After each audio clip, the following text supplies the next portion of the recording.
Y'all remember Cash Out? Got a condo on my wrist, girl, I'm cashing out. I'm cashing out. Well, I'm not a lawyer, but him, his mama, and his cousin have all just been sentenced in their RICO trial in Fulton County. And although this trial was not fully streamed, I did some digging, so let me fill you in on the recap.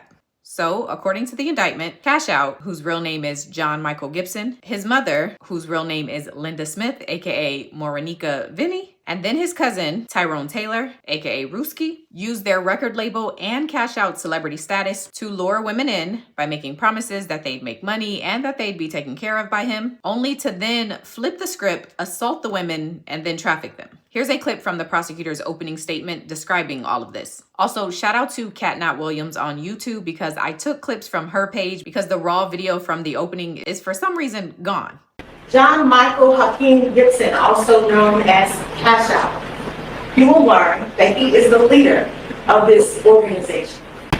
You will learn that he's the one who set up plays and dates through cell phones, who lured girls in through his notoriety, who promised love and other things to get them to comply, who then turned coercive for the end.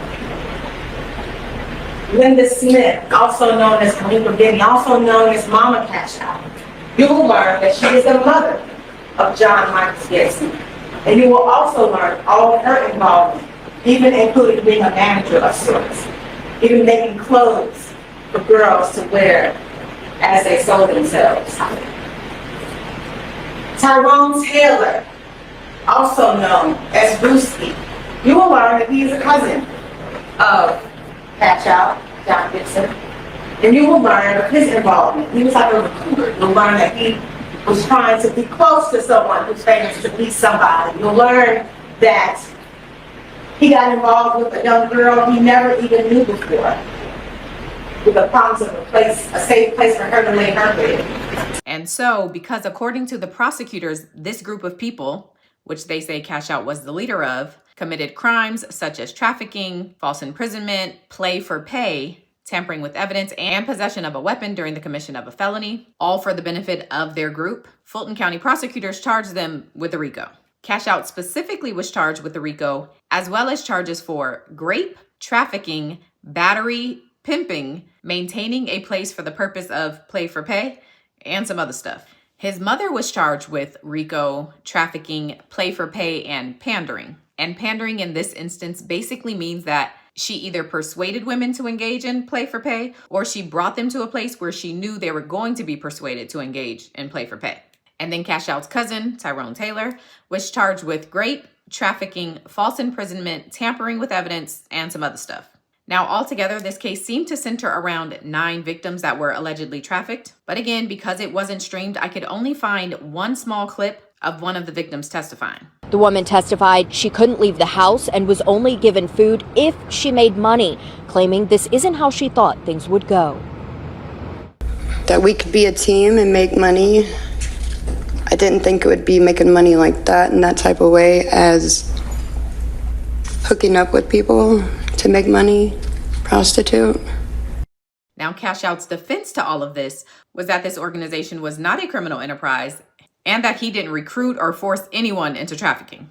In opening statements, his defense attorney, Tyrone Matthew Sr., who was one of the attorneys in the YSL trial, in case he looks familiar, argued that some of these victims were introduced to this lifestyle through other people, not Cash Out.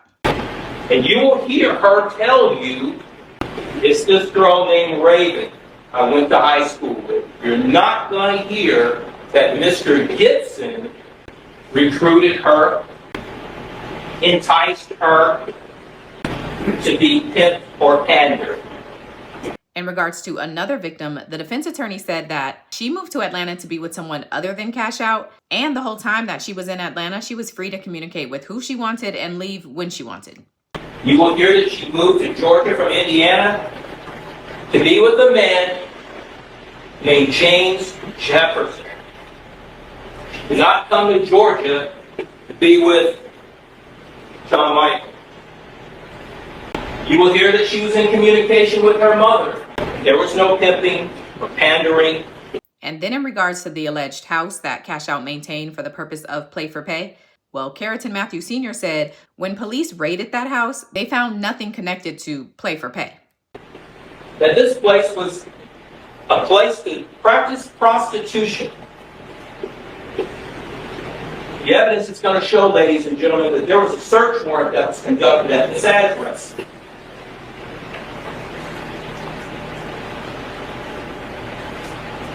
You will not hear any evidence that in the search of this location that they found condoms, lubricants, baby oil. Baby oil! Now, sir. No surveillance equipment. So the trial ended up lasting for a few weeks, and at the end, Cash Out, his mother, and his cousin were all found guilty on multiple counts. Before the defendants were sentenced, some of the victim impact statements were read into the record. I wanted to write this impact statement to let John Gibson know what he did to me was unacceptable, and it caused me a lot of pain and hurt in my life. I was already going through a rough time when I met him. I really did trust him when I met him.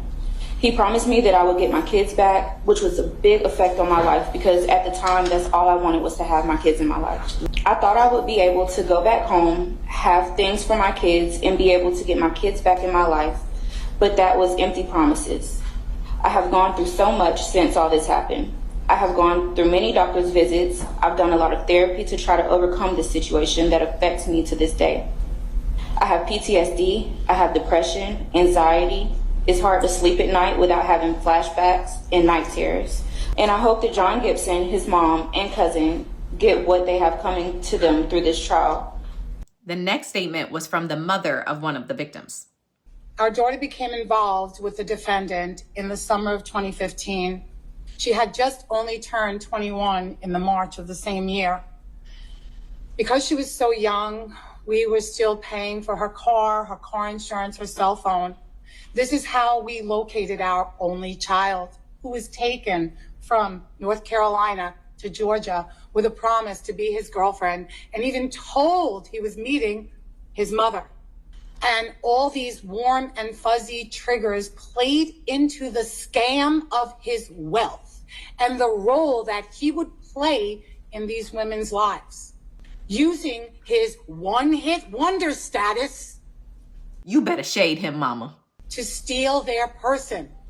He and his mom literally stole the souls of all the women that they victimized. This is evident in our daughter's case, as what he did to her defined her what she is today. She has been traumatized to the point she can't even be a mother to her own children. She's been in counseling since this incident and suffers post-traumatic stress disorder because of the violence and deceit that he and his mom delivered. These individuals withheld food while they were selling these young ladies on the internet to these Johns. And they would keep every dollar too. That's how they made their money. They didn't make it by music. They simply used the music platform to lure these women in. We filed a missing person report. We contacted the Atlanta police. When no one listened, I called him, and guess what? I told him, like the movie Taken, I was coming and getting my own. Now, for the defense, who states, well, why didn't you just leave?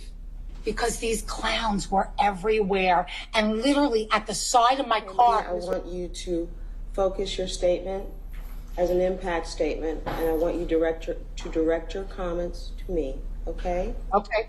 And finally, remember and resonate with the fact that even though we restored her body, we have been unsuccessful in saving and healing the person because of the trauma that these animals delivered. Thank you very much. You're welcome. I'm done. And then another statement. Dear John Michael Hakeem Gibson, you don't deserve prison. Prison would be too good of a place for you. But since the death penalty is not an option, I pray that you never know peace and that your soul will never return to this realm after it leaves. You are a disgrace and an abomination and true definition of a monster. I hope that the judge finds it in her heart to make sure that you will never know freedom as long as you live. The next statement was from another victim, and hers was really quick. And I have a statement on behalf of Jasmine Brown, which states, I wish him nothing but hell. And then the final statement was read by a victim herself. She was in the courtroom and asked to read her statement herself. I wound up in the company of these strangers during a dark time in my life. Swing your mic over to her, please. Thank you. Where they violated me, assaulted me, and attempted to market and sell me for the purposes of prostitution. In my vulnerable state, I simply wasn't strong enough to save myself or even found value in saving myself.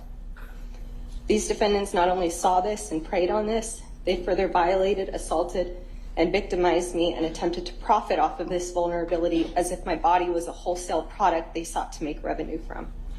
Regarding sentencing, I'd like to reiterate that my nightmares and flashbacks in my sentence is only one of many. There were many, many other women who went unnamed during this trial. John Michael Gibson and his mother affected so many women, Your Honor. For God's sake, he pimped his own mother out. They were in a criminal organization of prostitution and human trafficking, victimizing other women. They're all old enough to understand and know better. After today, I keep hearing that I may be able to put this behind me. But Your Honor, it's never behind me.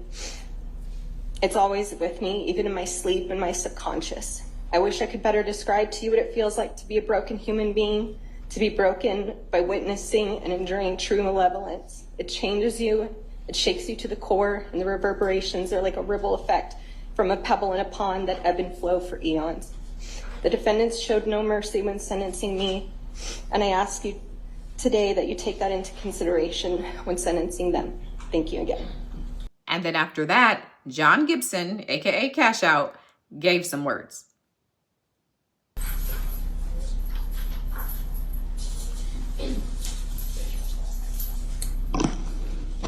Good morning today, Your Honor. Good morning. I want to start out by thanking you for giving us a fair trial.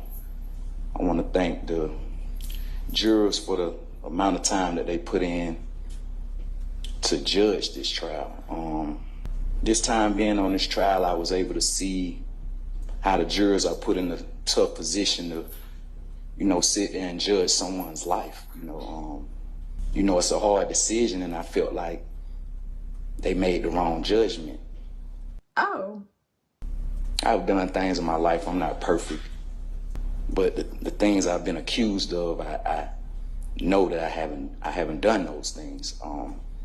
I know it's typical for a person to come up here and, show remorse to, crimes that they have done, but I can only show remorse to the people that I know that was in this trial. Not remorse on behalf of like I did anything to them, because if you know me, and people who really know me know that I wouldn't force anybody to do anything. I met women, I dated women who were doing escort or whatever, however people want to look at it from a moral standpoint, but who was doing these things as a grown woman. I've only dealt with grown women. Nothing was forced. Nothing was coerced or anything of that nature. If you notice, before this trial, no woman can say anything about me before this trial. If you notice, before this indictment, no woman can say anything about me before this indictment. I don't fault people for making accusations, because I'm a man that typically let women leave on their own behalf. Did he say typically? Never held them in prison or held them in slavery or said, you can't leave me, or you can't do this. Every woman you seen come on this stand showed you that they left and came back willingly on their own. I've been traveling all around the world from here to Dubai, and you would never hear a woman say that I forced them to do anything. I don't hang around people that do things of that nature. And somebody asked me this the other day. It was like, every time I see your head high and you always smiling, because when you have that confidence, it takes me back to the Bible. When you have that confidence and you can be falsely accused of things. Jesus was falsely accused. A lot of the prophets were falsely accused. You don't have that emotion like you've done something. I know at the end of the day, through Jesus Christ, the Most High will always give you the actual judgment. So I really thank you for providing us a fair trial. Just me getting to know you during trial, I was like, you know, she's just a judge. But when you sit 12 people in that panel and you know, have them, you know, judge our lives and, you know, put them in a position to judge our lives, you know, it takes you back to, once again, the Bible, when people had to judge these prophets' lives. And I say, if you know me, you actually know me. There's plenty of people that know me in this world. There's plenty of people that know me in this jail. There's plenty of people that know me where I'm from. Like I say, once again, I'm not perfect. I come from certain areas. I come from, you know, certain environments. I come from doing things in my past life before the music. But I'm here to tell you that if you sat in this trial and you paid attention to this trial, before these dates, no woman could ever say, I done those things to them. Before these dates, you can go on my Instagram and see these women enjoying themselves, having their own things, living their own life. You had these women that never had anything to say about me before this indictment, before the RICO. You had these women actually talking to me while I was incarcerated. I've been incarcerated for 4 years, and these women are interacting with me. These women who took the stand and supposedly scared of me, or monsters, or I'm a monster, or took these proffers. This wasn't the case before they was indicted. So from my perspective, I feel like some people can get bullied into a situation that they really don't really wanna do. I'm sitting here just holding my head high and just, you know, feeling that one day the truth will come out. One day the truth will come out on my situation. One day the truth will come out that these things never happened. But at the end of the day, I put my trust in the Most High. And I just wanted to address the court and give my perspective on the things that I felt during this trial, and the judgment that I felt that the jurors gave us was not the correct judgment. And it will show. Thank you. All right. And then Mama Cash Out had words.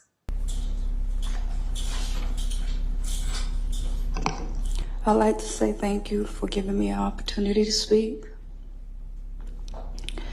Not a day, ever since I turned myself in, I was always prayerful for the victims. I take accountability. I pray for them continuously. I pray for the district attorney's office. I pray for you, Judge, because that's what God requires me to do. And that's what I truly feel in my heart, because I love God so much and I'm so full of joy. That Friday, when the verdict came in, I wasn't angry at all. Not at all. I almost thought something was wrong with me. So that Saturday, well, the night before, let me back up.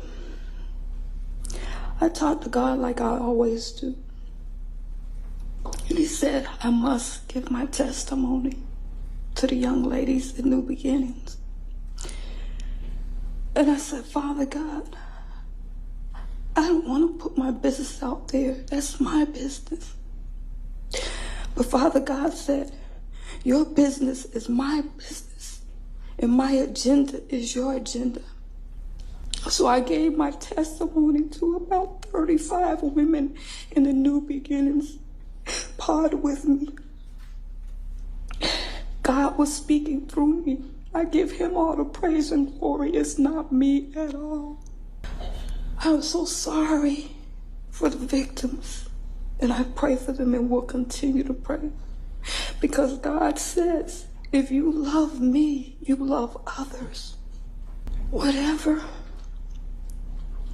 you wish it to be, I'm okay with that. Because I will continue to spread the good news wherever I go. Because that's the path that God put me on. I'm not angry at all. And I thank you for this opportunity. Miss Winfrey, I thank you. I thank everyone. Amen. And then cousin Tyrone Taylor. My name is Tyrone Orlando Taylor. I know my life ain't been perfect. I made a lot of mistakes in life. I know my background ugly, but not violent, like being caught with guns and robbery and murders and stuff. I know that I made a lot of mistakes by making the wrong decisions. And I learned since 2019, I've been incarcerated, to make the right decision. And I learned a lot of patience. And the victims who accusing me of something that they said I did, that I didn't do, and it hurt me. Since I've been locked up, my family, I've been having folks dying on me. My son growing up, my daughter growing up. And I've been doing the best I can to get out this situation. And for the victim, I ask that she forgive me if she felt like I did any harm to her.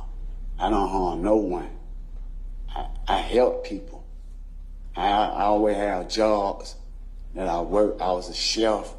I put pipes in the ground. I helped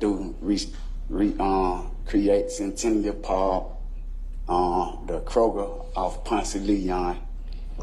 I was working. I was doing a lot of positive things, but I had my foot sometimes in the wrong mud. So since I've been doing time, I learned to stay positive and don't do nothing negative. Just stay positive and stay prayed up. I know that people judge me on my look. I got a strong face.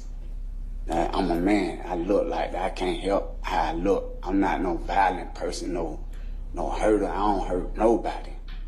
And any woman who got up on the stand and said I hurted them, they can't show no proof, no picture, no report that I really physically hurted them. I got a mother, I got sisters, I got nieces, I got aunties. I love women. I ain't ever committed no crime that they're accusing me that I committed. I don't know how to say it, but I know that if I actually can't get another chance to prove that I'm a righteous person, I'm not violent, I'm not no threat, I'm not none of that what they saying I am. I promise you I'm not. That's all I got to say, Your Honor. After all of that, the judge was ready to give her sentencing. But first, she gave some words. Ladies and gentlemen, during the course of this trial, the court heard and viewed evidence demonstrating the very worst of human behavior toward other human beings. The jury verdict in this case reflects that the state met its burden in proving beyond a reasonable doubt that the diabolical conduct of the defendants occurred. The sentencing to be meted out by this court will be responsive to that.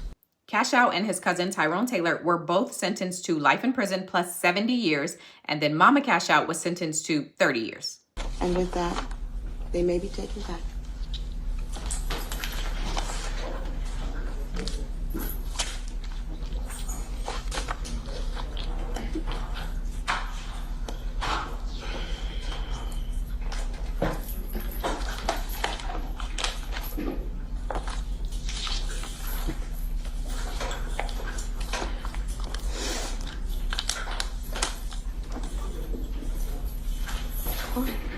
Yes.